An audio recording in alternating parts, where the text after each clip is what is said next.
They cheated me out of my son's first birthday, so I vanished and let their perfect party implode. I stood there in the kitchen, staring at the pot of coffee I'd just brewed. My phone buzzed on the counter. It was Marissa, my wife, or at least she still was, legally speaking. The text popped up, and I swear it felt like someone dumped a bucket of ice water over my head. Hey, just a heads up, Mom's hosting a small thing for Eli's birthday Saturday. We kept it tight, just family. Hope you understand. I read it once, then twice, because my brain couldn't catch up with what my eyes were seeing. Just family? Eli's my son, my little boy, the one I'd rocked to sleep 100 times, the one whose diapers I changed in the middle of the night while Marissa snored away. His first birthday, and I'm not invited. My chest tightened, like someone had grabbed my heart and squeezed it hard. I blinked at the screen, trying to make sense of it, but all I could feel was the sharp sting of this betrayal, cutting deeper with every second I stood there. I couldn't just let it sit there, festering like that. My hands were shaking, but I hit the call button anyway. Marissa picked up after 2 rings, her voice all light and airy, like she was talking about the weather. It's just a birthday, Cal. Don't make it a thing. Don't make it a thing? My jaw clenched so tight I thought my teeth might crack. This wasn't some random barbecue or a girls' night out. It was Eli's first birthday, a milestone I'd been picturing for months. I'd stayed up late imagining the cake, the goofy grin he'd have when we sang to him, the way I'd scoop him up and tell him he was the best thing I'd ever made. And now she was acting like it was nothing. Like I was overreacting for wanting to be there. I tried to keep my voice steady, but it came out rough, raw. He's my son too, Marissa. How is this not a thing? She sighed, that little huff she does when she's annoyed, and said, Look, it's Mom's thing. She wanted it small. You'll see him another day. Another day, like I was some weekend visitor, not his dad. I hung up, my pulse hammering in my ears, and before I could stop myself, I dialed Doreen, Marissa's mom. She answered with that fake sweet tone she uses when she's about to shut you down. Callum, hi. What's this about? I didn't waste time. Why am I not invited to Eli's birthday? She didn't even pause, just launched right in. It's more of a maternal side event, nothing personal. We're keeping it simple. Nothing personal? I almost laughed, but it caught in my throat like a jagged rock. Eli's my kid, and they're boxing me out like I'm some distant cousin who sends a card once a year. I wanted to yell, to tell her how wrong this was, but she kept going, her voice sharp now. You're making this harder than it needs to be, Callum. It's one day. One day. My son's first birthday. I hung up on her too, my hands shaking so bad I almost dropped the phone. I walked into the living room, still reeling, and there it was. A half-finished Lego tower Eli had been playing with the last time he was here. Those little blue and red bricks scattered across the coffee table hit me like a punch to the gut. I could still see his chubby hands stacking them, hear his giggle when they'd fall over. That was my boy, my life, and they were cutting me out of it. Something snapped inside me, this hot, angry thing I couldn't push down anymore. Fine. If they didn't want me there, if I wasn't family enough for them, then I wouldn't be around at all. I grabbed my phone again, my thumb hovering over the screen, and I started looking for a way out, not just out of the house, but out of this whole mess they'd made. They could have their maternal side without me. I'd be gone, and they'd see what it felt like to miss someone who mattered. I didn't know where I was going yet, but I knew I wasn't sticking around to beg for a seat at a table they didn't even set for me. My heart was still racing, but now it wasn't just hurt, it was purpose. I'd show them I didn't need their permission to live my life, to feel like I mattered. Eli might not remember this birthday, but I damn sure remember how they made me feel, and I wasn't going to let it happen again. I sat down on the couch, right next to that Lego tower, and started scrolling, looking for somewhere, anywhere, that wasn't here. They'd pushed me out and I was done pushing back. It was time to walk away. The kitchen felt smaller now, like the walls were closing in, but I didn't care. I poured myself a coffee, the steam rising up as I leaned against the counter, my mind spinning. I wasn't just mad, I was done. Done with Marissa's breezy excuses, done with Doreen's smug little rules, done with feeling like I had to prove I belonged in my own son's life. I took a sip, the heat burning my tongue, and it felt good, like it was waking me up. I wasn't going to call again, wasn't going to argue. They'd made their choice, and now I was making mine. I'd find a place to go, somewhere far from their balloons and their cake and their just family nonsense. I didn't need their invitation. I'd make my own plans, my own peace, and maybe, just maybe, they'd realize what they'd lost when I wasn't there to pick up the pieces anymore. I set the mug down harder than I meant to, and it clinked against the counter. My eyes drifted back to the phone, to that stupid text still glowing on the screen. Hope you understand. No, I didn't understand, and I wasn't going to pretend I did. I opened a browser, my fingers moving fast now, searching for flights, hotels, anything that would take me away from this. I didn't know what I'd find, but I knew one thing for sure. I wasn't spending Saturday sitting here staring at these walls while they celebrated without me. They wanted a tight little party? They could have it. I'd be somewhere else, somewhere they couldn't reach me, and I'd make damn sure it was better than anything they could have planned. That Lego tower caught my eye again, and I felt the pain, but I shoved it down. This wasn't about Eli, this was about them. And I wasn't playing their game anymore. I couldn't sleep that night, not after the way everything had gone down in the kitchen earlier. The house was quiet, too quiet, and it gave my thoughts too much room to bounce around. I ended up on the couch, a beer in one hand and my phone in the other, scrolling through an old photo album I'd kept on there. Pictures of Eli popped up, tiny, wrinkled, fresh from the hospital, his little fist curled up while Marissa slept in the background.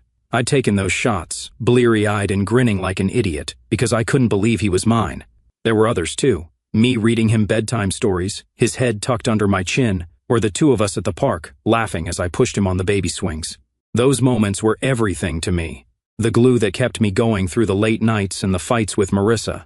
And now his first birthday was coming, this big, bright milestone, and they were telling me I wasn't essential, like I was some extra piece they could leave out of the puzzle. The beer tasted bitter, or maybe that was just me. I set it down and rubbed my face, trying to shake the weight pressing on my chest. I kept seeing the text from Marissa, those cold little words, just family, and Doreen's voice, smooth and sharp, calling it a maternal side event.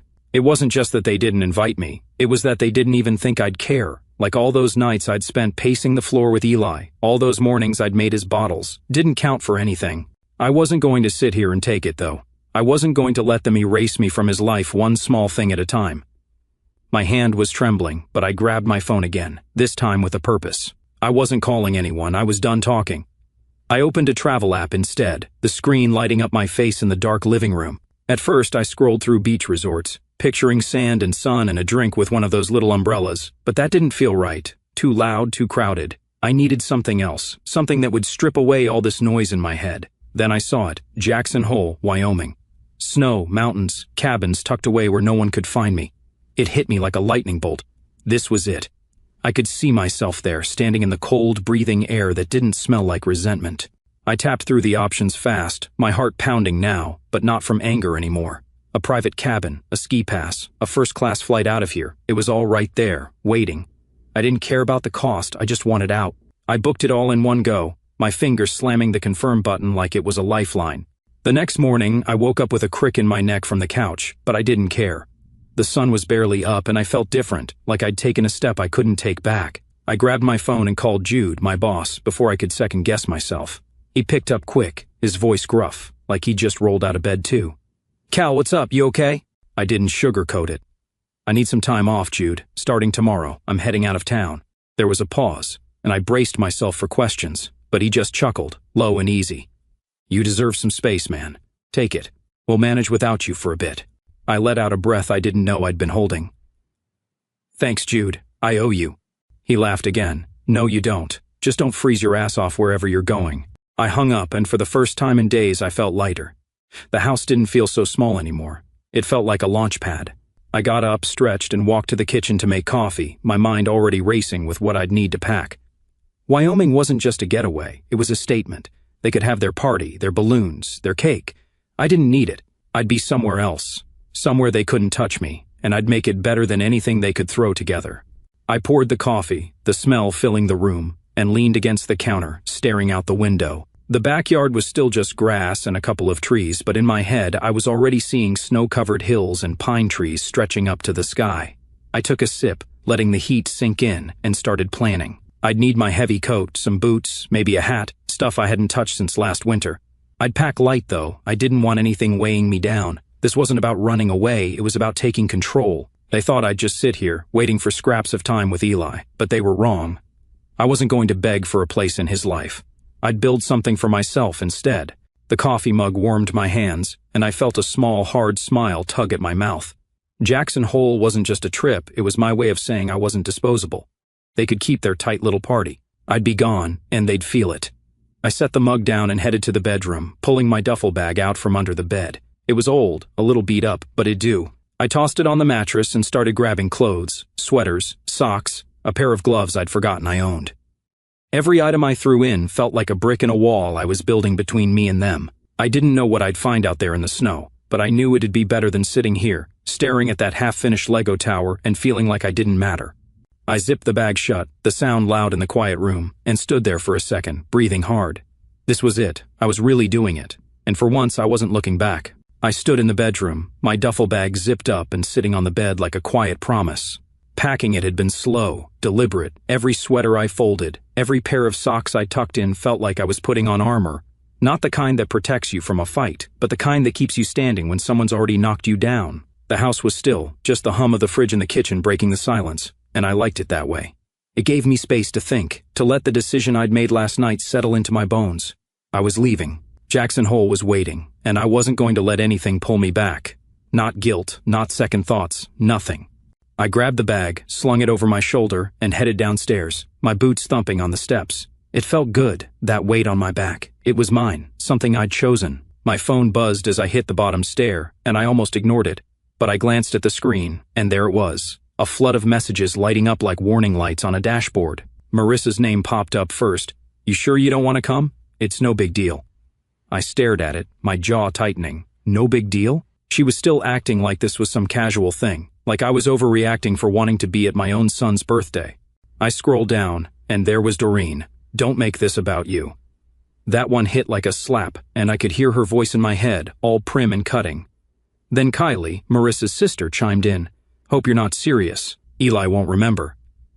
I let out a sharp breath, almost a laugh, but there was no humor in it. They didn't get it, not one of them. This wasn't about Eli remembering. This was about me, about what it meant to be his dad, and they were stripping that away like it was nothing. I dropped the bag by the front door and sank onto the couch, my phone still in my hand. Part of me wanted to fire back, to type out everything boiling inside me, how they'd gutted me with this, how they didn't have the right to decide where I belonged. But what was the point? They'd just twist it, make me the bad guy for feeling anything at all. Instead, I opened the camera roll, found the picture of my plane ticket I'd screenshotted last night, first class to Jackson Hole, departure tomorrow, and stared at it. That was my answer right there. Not words, not arguments, but action. I switched to my social media app, the one I barely used anymore, and posted the ticket with a caption, "If I'm not invited, I'm unavailable." I hit send before I could overthink it, and the little notification sound felt like a door slamming shut. Good. Let them see it. Let them know I wasn't sitting here waiting for their permission. The phone buzzed again almost instantly. Likes, comments, a couple of shocked emojis from old friends I hadn't talked to in months. I didn't read them.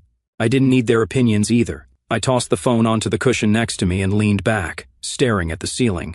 The half-finished Lego tower was still there on the coffee table, and it caught my eye again. I could almost hear Eli's laugh, that high-pitched squeal he'd let out when I'd knock it over on purpose just to see him smile. My chest ached, but I pushed it down. This wasn't about abandoning him. It was about refusing to let them treat me like I didn't matter. I'd see him soon, on my terms, not theirs. For now, I had to get out, had to breathe air that didn't taste like their rules. I got up, grabbed my coat from the closet, and checked the time. I still had a few things to do. Pick up some thermal socks, maybe a new pair of gloves, stuff I'd need for the snow. The airport shuttle was booked for tomorrow morning, and I wanted to be ready. I stepped outside, locking the door behind me, and the cold air hit my face, sharp and clean. It wasn't Wyoming cold, not yet, but it was a taste of what was coming. I walked to my truck, the duffel still slung over my shoulder, and tossed it in the back. Driving into town, I kept the radio off, letting my thoughts run. I pictured Marissa reading that post, her lips pressing into that thin line she does when she's mad. I pictured Doreen scoffing, telling whoever would listen that I was being dramatic. Good, let them talk. I wasn't there to hear it. At the store, I moved quick, socks, gloves, a scarf I didn't really need but grabbed anyway. The cashier, a kid with a bored look, barely glanced at me as he rang it up. "Big trip?" he mumbled, nodding at the pile. "Yeah," I said, keeping it short. "Heading somewhere cold." He shrugged, like it didn't matter, and it didn't, not to him. But to me, it was everything. I paid, grabbed the bag, and headed back to the truck. The sky was gray now, clouds rolling in, and it matched how I felt, stormy but steady. I drove home, the streets quiet, and pulled into the driveway just as my phone buzzed again. I didn't check it. I didn't need to. Whatever they had to say, it could wait. Back inside, I dropped the shopping bag by the duffel and went to the kitchen. I made a sandwich, ham, cheese, nothing fancy, and ate it standing up, leaning against the counter. The house felt different now, like it was just a pit stop, not a home. I washed the plate, set it to dry, and glanced at the clock. Tomorrow couldn't come fast enough. I grabbed my phone one last time, saw the notifications piling up, more messages, more reactions, but I powered it off. Silence. That's what I wanted, what I was chasing. I headed upstairs, lay on the bed without bothering to change, and closed my eyes. The duffel was packed, the ticket was posted, and I was gone. Maybe not yet, but in every way that mattered. They'd see it soon enough. I stepped off the plane in Jackson Hole, and the cold hit me like a wall. Sharp, crisp, and so different from the stale air I'd left behind. It rushed into my lungs, stinging a little, and I stood there on the tarmac for a second, just breathing it in. The mountains loomed in the distance, jagged and white, like something out of a painting I couldn't have dreamed up. I'd made it. My duffel bag hung heavy on my shoulder, but I didn't mind. I felt lighter than I had in weeks. The resentment, the hurt, all that mess with Marissa and Doreen. It was still there, sure, but it was quieter now, muffled by the wind whipping across the runway. I adjusted my coat and headed toward the Lodge shuttle, my boots crunching on the thin layer of snow already dusting the ground. The shuttle driver, a guy named Wes, gave me a nod as I climbed in. He was older, maybe 50, with a scruffy beard and a voice that sounded like he'd smoked one too many cigarettes. "First time in Jackson?" he asked, glancing at me in the rearview mirror as he pulled away from the airport. "Yeah," I said, settling into the seat. "Needed a change?" He chuckled, low and easy. "You picked a good spot for it. Nothing like these mountains to clear your head." I didn't say much after that, just watched out the window as the town slid by. Little shops with wooden signs, snow piled up on the curbs, peaks rising higher the further we went. Wes kept talking, pointing out landmarks, telling me about some bar with the best chili in town. I nodded along, half listening, but mostly I was soaking it in. The quiet, the space, the fact that no one here knew me or cared why I'd come. The shuttle wound up a narrow road, trees closing in on both sides, and then there it was, my cabin. It sat alone, tucked against a hill, all dark wood and big windows glowing soft in the fading light. Wes dropped me off with a wave. "Enjoy the solitude, man. Holler if you need a ride back."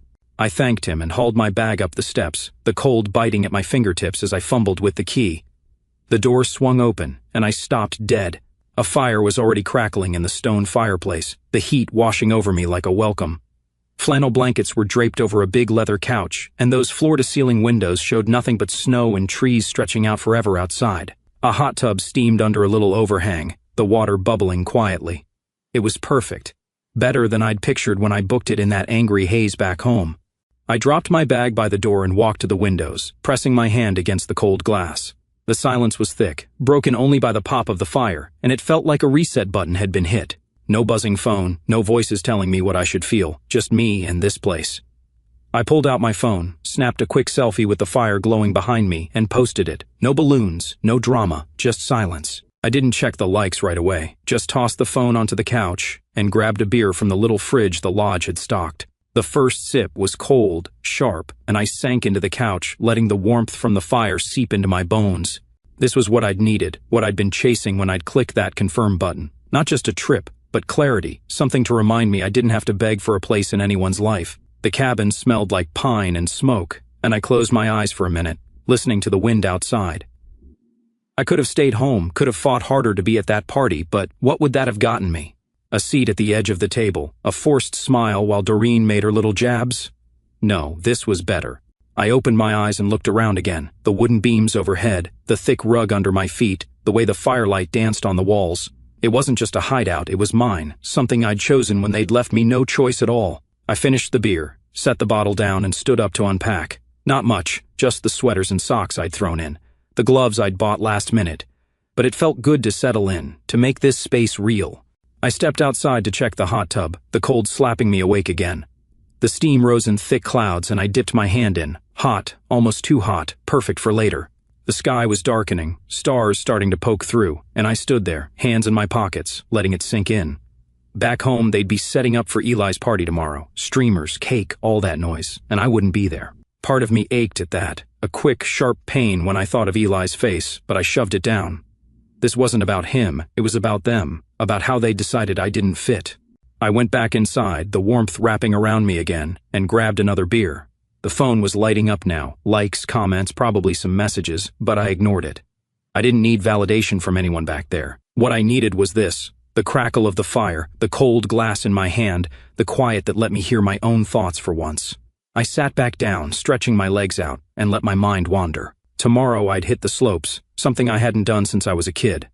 I'd booked a lesson, figured I'd start slow, but the idea of it, the speed, the cold air rushing past, made my pulse kick up a little. It was something new, something for me, not tied to anyone else's plans or rules.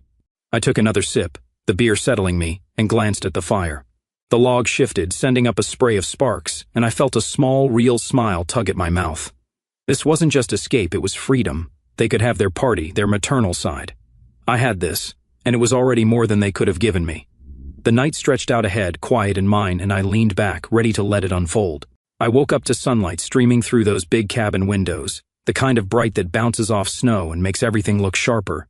The fire had burned down to embers overnight, but the room was still warm, cozy in a way I hadn't felt in forever. I stretched, my back popping from the couch where I'd crashed, and for a second I just lay there, listening to the quiet. No phone buzzing, no voices, just the soft whistle of wind outside. It was Saturday, Eli's birthday, and back home, they'd be blowing up balloons, setting out snacks, getting ready to sing without me.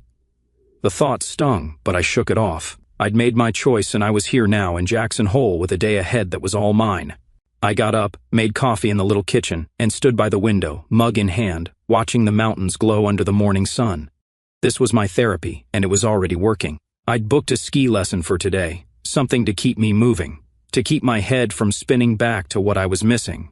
I pulled on my gear, thermal socks, the new gloves, a jacket I hadn't worn in years, and grabbed the ski pass from the counter. The lodge shuttle picked me up right on time, Wes behind the wheel again, grinning like he'd been waiting to see me. "Skiing today, huh?"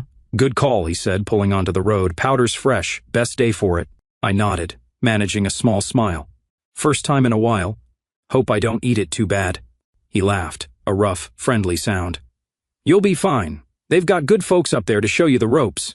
The ride was quick, the hills rolling by, and I felt a flicker of excitement, something I hadn't expected. This was new, and I needed new. At the ski rental shop, I met Lane, my instructor. She was maybe 30, with short hair tucked under a beanie and a grin that said she'd seen her share of shaky first-timers. "Callum, right? Ready to hit the snow?" she asked, handing me a pair of skis. "Yeah," I said, taking them, the weight solid in my hands. "Let's see if I remember how this works." She walked me through the basics, how to clip in, how to shift my weight, how to stop without plowing into a tree. Her voice was calm, steady, with a little edge of humor that made it easy to listen. We started on a gentle slope, just a practice run, and I wobbled at first, my legs feeling like they belonged to someone else. But then I got it, the rhythm, the lean, and I made it down without falling. Lane clapped, grinning. "Not bad, Cal. You're a natural." I laughed, breathless, the cold air burning my lungs. "Tell that to my knees." The next run was steeper, faster, and I felt it. The rush, the way the wind cut past me, the snow crunching under my skis. My mind went blank, no room for anything but the slope and the next turn. It was exactly what I'd needed, this clean wipe of everything back home. Lane kept me going, pushing me a little harder each time, and by the end, I was grinning like a kid, sweat soaking my shirt under the jacket. "You're hooked now," she said, unclipping her skis. "Tomorrow, we'll try something bigger." I nodded, still catching my breath. "Deal." The mountains stretched out around us, white and endless, and I felt steady for the first time in days. Back at the cabin, I peeled off my gear and headed straight for the hot tub. The water was scalding, steam rising into the cold air, and I sank in with a groan, a bourbon in hand from the bottle I'd found in the cabinet. The heat melted into my muscles, and I leaned my head back, staring up at the sky turning pink and orange. It was peaceful, perfect, and then my phone buzzed on the ledge where I'd left it. I almost ignored it, but I glanced over. Messages piling up again. "Trent, my brother-in-law, why are you being so dramatic?" "Doreen, of course you abandoned your own son." I stared at them, the bourbon glass cold against my palm, and felt a laugh bubble up, short, hard, empty. They were still at it, still trying to drag me back into their mess. I didn't answer. Instead, I opened my camera, snapped a shot of the mountain glowing in the sunset, and posted it. Sometimes peace is the best gift you can give yourself. Then I tossed the phone aside, letting it clatter on the wood. The water bubbled around me, and I took a slow sip of the bourbon, the burn matching the heat on my skin. Back home, they'd be cutting cake right about now, singing to Eli while he clapped his little hands. I pictured it for a second. His face lit up, Marissa smiling, Doreen fussing over everything, and it hurt, but not as much as I'd thought it would. I wasn't there, and yeah, that sucked, but this was mine. The mountains, the snow, the quiet. They didn't get to take that away. I closed my eyes, letting the steam wrap around me, and thought about the day. skiing with Lane, feeling my body figure it out, the way the world shrank down to just me and the slope. It was simple, clean, and I hadn't realized how much I'd needed that until now. The sky darkened, stars popping out one by one, and I stayed there, soaking, sipping, letting the cold air mix with the heat. My phone buzzed again, but I didn't look. Whatever they had to say, it could wait, forever, if I wanted. I wasn't their punching bag anymore, not their fallback guy to blame when things went sideways. I finished the bourbon, set the glass down, and sank lower in the water, the jets rumbling against my back. Tomorrow, I'd ski again, maybe grab a beer at that bar Wes had mentioned. For now, though, this was enough. The hot tub, the mountains, the silence. I'd left their party behind, and out here, I was finding something better. Peace wasn't just a word, it was this, right here, and I wasn't letting it go.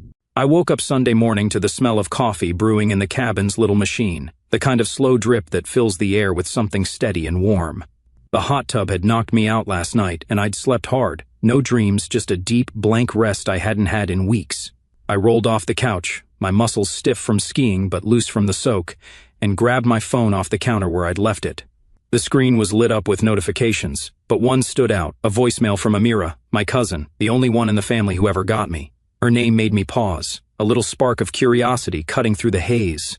I poured a mug of coffee, the steam curling up, and hit play, leaning against the counter as her voice crackled through. "Cal, you are not going to believe what happened." That was it, short, sharp, with a laugh behind it. I grinned despite myself.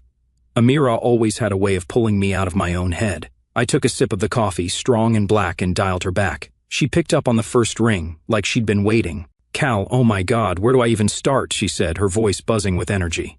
"The party yesterday? It was a train wreck. You dodged a bullet, trust me." I set the mug down and walked to the window, the mountains stretching out white and calm under the morning sun. "What happened?" I asked, keeping it casual, but my pulse kicked up a little. I wasn't sure I wanted to know, but I couldn't not ask. Amira didn't hold back. She never did. "Okay, so it starts fine, right? Balloons, cake, Eli's all cute in his little hat. Then Doreen gets up to make this toast, and get this, she says something about men who couldn't make it, all smug like she's scoring points. Marissa rolls her eyes, but you can tell she's pissed. I snorted, picturing it. Doreen with her wine glass, that fake smile she wears like a mask. "Sounds about right," I said. Amira laughed. "Oh, it gets better. So Derek shows up, you know, your buddy from work? He's invited, which is already weird since he's not family, and he brings his new girlfriend. Guess who? Marissa's old roommate, Tara, the one she hates." I froze, coffee halfway to my mouth. No way. "Yes way," Amira said, glee in her voice. Marissa's face, "Cal, I wish you'd seen it." She goes white, then red, and Kylie's over there losing it, yelling at Derek like he planned it. Meanwhile, Doreen's trying to play peacemaker, but she snaps at some random aunt instead. And Eli, he's overstimulated, screaming his head off. I laughed, a real one this time, sharp and loud in the quiet cabin. "Keep going," I said, leaning into the story now. Amira was on a roll. So someone, nobody's owning up, knocks over the cake trying to calm Eli down. It's this big fancy thing, chocolate and frosting everywhere, and Marissa just screams, like horror movie screams. People start leaving, grabbing their coats, and the whole thing's over before the sun's even down. It was chaos, Cal. Absolute chaos. I took a slow sip of coffee, letting it sink in, the warmth spreading through me as I stared out at the snow. "Guess I picked the right weekend to disappear," I said. Amira cackled. "You have no idea. They're all blaming each other now. Doreen's mad at Marissa, Kylie's mad at Derek, and somehow you're the bad guy for not being there to fix it." I shook my head, setting the mug down on the windowsill. The fire was still smoldering from last night, and I tossed a log on, watching the flames catch. "They can't pin this on me," I said, more to myself than her. "Oh, they're trying," Amira said. "Marissa's been whining to anyone who'll listen, and Doreen's acting like you cursed the whole day by leaving. It's ridiculous." I grinned, poking at the fire with the iron rod. "Let them spin it however they want. I'm not there to hear it." Amira's voice softened a little. "Good for you, Cal. Seriously, this trip, it's the smartest thing you've done in a while."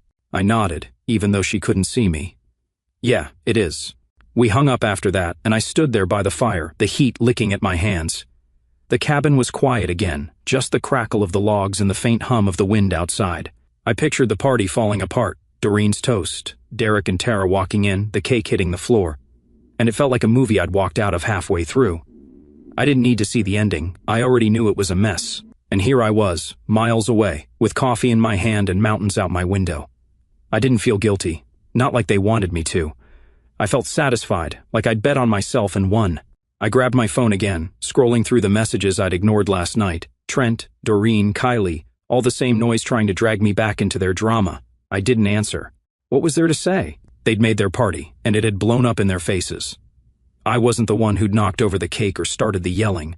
I took my coffee back to the couch and sat down, stretching my legs out. The sun was climbing higher now, turning the snow outside into a sheet of white fire. I thought about Eli for a second, his little hat, his cries, and it tugged at me, but not enough to pull me under. I'd see him soon, away from all that mess, just me and him. The fire popped, sending a spark up the chimney, and I leaned back, letting the warmth settle over me. Amira's call had been a gift, a front-row seat to their collapse without having to sit through it. I didn't need to gloat, I just needed this quiet distance, a space where their voices couldn't reach.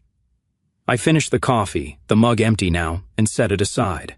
Outside, the day was waiting. Maybe another run on the slopes, maybe just a walk through the snow. Whatever it was, it would be mine, not theirs. They could keep their imploded party. I had this, and it was better than anything they could have ruined. I sat by the fire that afternoon, the cabin glowing soft with the light bouncing off the snow outside, when my phone started buzzing again. The logs crackled, spitting little sparks, and I almost didn't check it. I was getting good at ignoring the noise, but the screen kept lighting up, one message after another, and I gave in, grabbing it off the couch with a sigh. Marissa's name popped up first. This wouldn't have happened if you'd just come. I stared at it, my thumb hovering over the words, and felt a sharp, bitter laugh rise in my throat. Typical. Everything goes to hell, and somehow it's my fault for not being there to mop it up. Next was Doreen. You left us to deal with this mess. That one made my jaw clench, the nerve of her acting like I'd abandoned some sacred duty. Then Kylie, you made Eli's first birthday about you. That hit harder, a cheap shot, and for a second I pictured Eli's face, his little hands clapping, but I shook it off. They were grasping, flailing, trying to pin their disaster on me. I set the phone down hard, the clack loud against the wood of the coffee table, and leaned back, rubbing my face. They excluded me, shut me out of my own son's birthday like I was some stranger, and now they wanted me to feel bad because it fell apart? I laughed again, short, joyless, the sound swallowed by the cabin's quiet. They didn't get it, and they never would. I wasn't the one who'd turned Eli's day into a circus. That was on them, on Doreen's snide toast and Marissa's grudges and whoever smashed the cake. I grabbed my coffee mug from earlier, still half full and cold now, and took a sip anyway, the bitterness matching my mood. The fire popped, and I stared into it, letting the heat sink in while their words rattled around in my head. My phone buzzed again, and I almost chucked it across the room, but it was Amira this time. I opened it quick, expecting more gossip, and she didn't disappoint. Doreen just told Grandma you cursed the party, said it's bad blood. Grandma's not buying it, though. I grinned, a real one this time, picturing Grandma Ruth, tiny, fierce, with a tongue that could cut glass. If anyone could see through Doreen's nonsense, it was her. I could hear her now, rolling her eyes, telling them all to stop whining. That bad blood, I muttered to myself, shaking my head, more like bad planning and worse attitudes. I didn't text Amira back yet, just set the phone down and stood up, stretching my legs. The cabin felt too still all of a sudden, like I needed to move to shake off the weight they were still trying to dump on me. I grabbed my coat and stepped outside, the cold hitting me like a slap, crisp and clean. The snow crunched under my boots as I walked toward the trees. No real plan, just needing the air. The mountains loomed ahead, steady and silent, and I stopped, hands in my pockets, breathing deep. Back home, they were probably still spinning their blame game. Marissa crying to her friends, Doreen lecturing anyone who'd listen, Kylie sulking like a kid. And here I was, the scapegoat, the one they'd decided to pile it all on. It'd be funny if it wasn't so pathetic. I kicked at the snow, sending a little puff into the air, and thought about how predictable they were. Exclude me, then act shocked when I didn't stick around to take their crap. The wind picked up, rustling the pines, and I turned back toward the cabin, my breath fogging in front of me. Inside, the fire was still going strong, and I tossed another log on, watching the flames flare up. My phone was where I'd left it, glowing with their messages, and I made a decision. I was done with it. I opened each one, Marissa's, Doreen's, Kylie's, and hit block one by one. The screen went quiet, and it felt like cutting a rope I'd been tangled in. Amira's number stayed. She was the only one worth keeping, but the rest, gone. They could yell into the void all they wanted, I wasn't listening anymore. I tossed the phone onto the couch and grabbed a beer from the fridge, the cold glass sharp against my hand. I sank back into the cushions, the fire warming my feet, and took a long sip. Blocking them wasn't just about shutting them out, it was about taking back what they'd tried to steal. They didn't get to dictate how I felt, not about Eli, not about myself. I pictured Grandma Ruth again, probably sitting in her old chair with that look she gets, telling Doreen to quit her dramatics. Bad blood, I said out loud, smirking. If anything, the bad blood was theirs, spilling all over each other while I was out here, free of it. The beer went down easy, and I let my head tip back, the cabin's quiet wrapping around me like a blanket. Outside, the sky was turning gray, clouds rolling in over the peaks, but it didn't bother me. Let it snow, let it storm, I wasn't going anywhere. This trip wasn't just a break, it was a line in the sand. They'd made me the bad guy? Fine. I'd play that part, but on my terms, not theirs. I finished the beer, set the bottle down, and grabbed the flannel blanket off the armrest, pulling it over my legs. The firelight danced on the walls, and I felt something settle in me. Anger, still sure, but quieter now, mixed with something stronger. Amira's text about Grandma stuck with me, a little lifeline to the family that still made sense, and I held on to it. The rest? They were on their own. I closed my eyes, the warmth sinking in, and let the day fade out, their voices lost in the crackle of the fire. I woke up Monday morning, the last day of my extended trip, to a sky so blue it looked like it had been painted on. The snow had stopped overnight, leaving everything outside the cabin crisp and bright, the kind of morning that makes you want to stand still and take it in. I rolled off the couch, my back creaking from too many nights there, and started the coffee, the familiar smell filling the air as I shuffled to the window. The mountains glowed under the sunrise, soft pinks and oranges spilling over the trees, and I stood there, mug in hand, watching it unfold. This was it, my last day in Jackson Hole, and I didn't feel that pull to go back, not yet. I'd found something here, something I wasn't ready to let go of, and I wanted to hold it tight before the real world came crashing in. I took my coffee outside, stepping onto the porch in my boots and coat, the cold biting at my face as I leaned against the railing. The air was sharp, clean, and I sipped slowly, letting the warmth fight the chill. Back home, Marissa's email was probably still sitting there, unread, and the thought of it didn't twist me up like it might have a week ago. Doreen's blame, Kylie's whining, all their noise, it was distant now, like a radio station I'd tuned out. I pictured Eli for a second, his little grin, and that ached, but it wasn't enough to drag me under. I'd see him soon, on my terms, not theirs. For now, this sunrise, this quiet, it was mine, and I wasn't trading it for anything. I went back inside, the fire still dead from last night, and decided to skip it. No point building one just to leave it burning. Instead, I grabbed my phone and snapped a picture of the sunrise through the window, the light catching on the snow like sparks. I posted it, my fingers moving fast. Turns out I didn't miss much. I gained everything. I didn't check the likes, didn't wait for replies, just tossed the phone onto the couch and finished my coffee standing up. The words felt true, solid, and I didn't need anyone's approval to back them up. I'd come here raw, cut open by that text from Marissa, and now I was leaving with something better. Peace, clarity, a line I'd drawn for myself. I packed slowly, folding my sweaters, stuffing the socks into the duffel, the sketchbook tucked in last, that mountain drawing, the date below it. It was rough, but it meant something, and I wasn't letting it get lost in the shuffle. The cabin felt smaller now, like it was ready to let me go, and I took one last look around. The big windows, the leather couch, the hearth where I'd burned through their drama night after night. It had been good to me, this place, and I zipped the bag shut with a nod like I was thanking it. The shuttle was coming soon, Wes behind the wheel one last time, and I'd be on a plane by afternoon, but I wasn't done with the day yet. I wanted one more piece of it. I headed to the slopes, the snow crunching under my boots, and rented skis for a quick run. Lane wasn't around, but I didn't need her. I'd figured it out enough to go solo. The lift carried me up, the cold wind whipping past, and I looked out over the valley, the trees dusted white, the peaks standing tall. At the top, I pushed off, fast and free, my legs steady now, the rhythm second nature. The snow flew around me, the world blurring into white and blue, and I laughed, loud, real, the sound swallowed by the mountain. It was over too quick, but it was enough, a last taste of what I'd found here. I unclipped at the bottom, my breath fogging, and handed the skis back, my chest light. Back at the cabin, I grabbed my bag and waited for Wes. The sun was climbing higher now. He pulled up right on time, grinning through the window. "Leaving already?" he asked as I climbed in. "Yeah," I said, tossing the duffel in the back. "Gotta get back eventually." He nodded, pulling onto the road. "You look different, man. Lighter." I shrugged, managing a small smile. "Feels that way." He didn't push, just drove, the hills sliding by as we headed for the airport. I watched them go, the snow, the pines, and felt a pang, not regret, but something close to gratitude. This place had given me more than I'd expected, and I wasn't forgetting it. At the airport, I checked in, the ticket in my hand a quiet end to it all. The flight was smooth. the mountain shrinking below me, and I leaned back, the sketchbook in my lap. I didn't open it, just held it, the way you hold a reminder. Back home, I'd land in the mess, Marissa's email, whatever fallout was waiting, but I wasn't the same guy who'd left. I'd set a boundary here they couldn't cross, and I'd stick to it. No more showing up where I wasn't wanted. No more swallowing their shame. The plane hummed, and I closed my eyes. The sunrise still burned into my head. When I got home, the house was dark, quiet, just like I'd left it.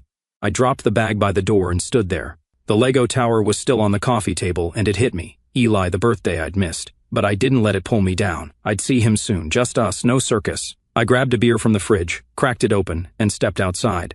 The night was cool. Still, the stars out, not as bright as Wyoming's, but enough.